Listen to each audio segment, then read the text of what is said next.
मुंबईमध्ये आज महाविकास आघाडी आणि मनसेचा सत्याचा मोर्चा आहे। आज दुपारी 1 वाजता मोर्चाला सुरुवात होणार आहे। मोर्चातून मतदार यादीतील घोळ समोर आणला जाणार आहे।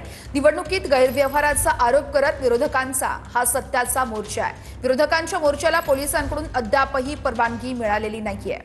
या संदर्भात गिरीश गायकवाड आमचे प्रतिनिधी सविस्तर अपडेट्स देत आहेत। गिरीश, 1 वाजता हा मोर्चा निघतोय, मात्र अजूनही पोलिसांकडून कोणतीच परवानगी देण्यात आलेली नाहीये। काय अधिक अपडेट्स आहेत?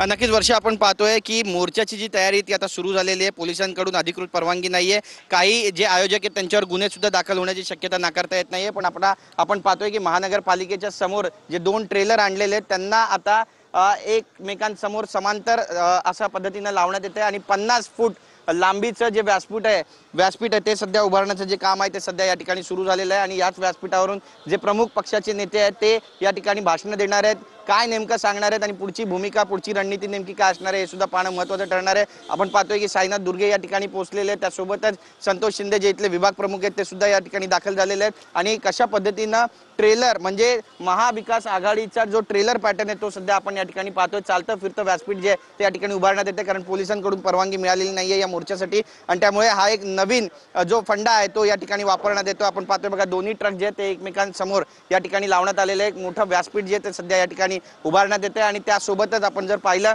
तर ठिकठिकाणी आपल्याला लांबच्या लांब झेंडे जे आहेत या रस्त्याच्या दोन्ही बाजूला पाहायला मिळतात। संपूर्ण जे वातावरण निर्मिती आहे ती या ठिकाणी झालेली आहे आणि त्यामुळे सत्ताच्या मोर्चामध्ये जास्तीत जास्त लोकांनी सहभागी व्हावा असं आवाहन सुद्धा करण्यात येत आहे। पोलिसांची जी कुमक आहे ती सुद्धा या ठिकाणी बोलवण्यात आलेली आहे। ट्रॅफिक विभागाचे जे पोलीस आहेत ते सुद्धा या संपूर्ण परिसराची पाहणी करतायत। काही वेळापूर्वी डीसीपी सुद्धा या ठिकाणी येऊन गेले, त्यांनी देखील पाहणी केली आणि आता जे दोन्ही रस्ते आहेत ते आता बंद झालेले आहेत। आपण पाहतोय की मेट्रो सिनेमाकडून जो मुंबई महानगरपालिकेजवळ जाणारा रस्ता आहे तो पूर्णपणे बंद झालेला आहे। काही जण या ठिकाणी आपण पाहतोय की बॅनर्स साठी ज्या लाकड्या आणण्यात आलेल्या आहेत त्या सुद्धा ठोकण्याचं काम सुरू आहे आणि एक मोठा बॅनर या ठिकाणी उभा केला जाणार आहे आणि तो ट्रकवर लावण्यात येणार आहे। आणि त्यामुळे आता ज्यावेळी मोर्चाला सुरुवात होईल 1 वाजता त्यावेळी नेमकं वातावरण काय असणार आहे पाहणं महत्त्वाचं असणार आहे। जास्तीत जास्त लोकांनी यावं असं आवाहन केलं जातं। गिरीश, या संदर्भातले अपडेट्स घेत राहणार आहोत। तुर्तास आपण थेट जाणार आहोत मातोश्री निवासस्थानाबाहेर, त्या ठिकाणी आपले प्रतिनिधी निखिल चव्हाण आहेत। निखिल, साधारणतः कधीपर्यंत उद्धव ठाकरे हे या मोर्चासाठी निघणार आहेत?